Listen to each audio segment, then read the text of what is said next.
September 27ஆம் தேதி தென்னிந்திய திருச்சபை தோன்றிய நாளை நாம் ஆசரிக்கிறோம்.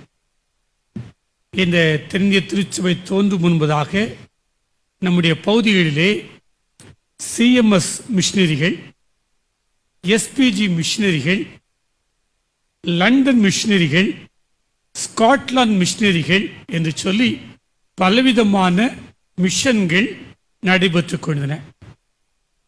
அதிலே ஒரு நாள் சிஎம்எஸ் மிஷனரி பாளையங்கோட்டையிலிருந்து குதிரை மூலமாக மெஞ்ஞானபுரத்துக்கு குதிரை சென்று கொண்டிருக்கிறார்.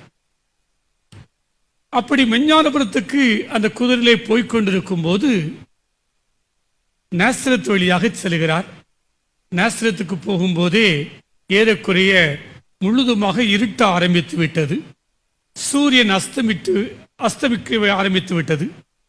ஆகவே இருள் படர ஆரம்பித்ததினால் அவர் யோசித்தார், இந்த இரவு நாம் நாசரத்திலே தங்கிவிட்டு காலையிலே எழுந்து மீண்டுமாக நாம் மெஞ்ஞானத்துக்கு புறத்துக்கு போகலாம் என்று சொல்லி தன்னுடைய குதிரையை விட்டு இறங்கினார். அங்கே நாசரத்தில் தங்குவதற்காக ஒரு வீட்டிலே சென்றார். அப்பொழுது தான் வந்த குதிரைக்கு புல் தேவைப்பட்டது. நாசரத்திலே எஸ்பிஜி மிஷன் நடைபெற்றுக் கொண்டிருக்கிறது அப்பொழுது. ஆகவே எஸ்பிஜி மிஷனரிட்டே போய் ஒரு ஆளை அனுப்பினார். நான் இப்படி சிஎம்எஸ் மிஷனரி பாளையங்கோட்டையிலிருந்து நான் வந்திருக்கிறேன், என்னுடைய குதிரைக்கு புல் தேவைப்படுகிறது, ஆகவே கொஞ்சம் புல்லை வாங்கி கொண்டு வாருங்கள் என்று சொல்லி அனுப்பினார்.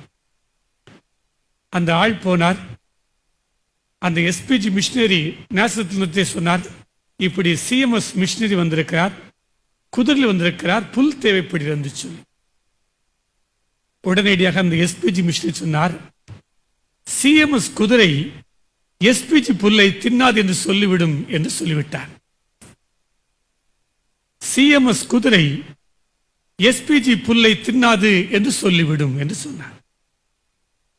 அத்தனை அளவுக்கு நம்முடைய பகுதிகளிலே சிஎம்எஸ் மிஷனரிகளுக்கும் எஸ்பிஜி மிஷனரிகளுக்கும் இடையே நல்ல உறவு நிலை இல்லை. அவர்கள் ஆலயங்களுக்கு இவர்கள் செல்வதில்லை. இதுதான் தென்னிந்திய திருச்சபை தோன்றுவதற்கு முன்பாக இருந்த நிலைமை. ஆகவே தான் பிஷப் வி.எஸ். அசரியா அவர்கள், திரு கே.டி. பால் அவர்கள், வி.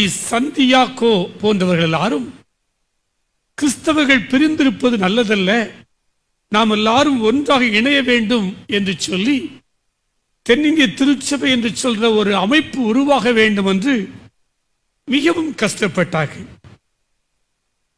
மிக முக்கியமாக சாட்சி பகர்வதற்கு ஒற்றுமை தேவை என்று சொல்லிதான் தென்னிந்திய திருச்சபை உருவாக்கப்பட்டது.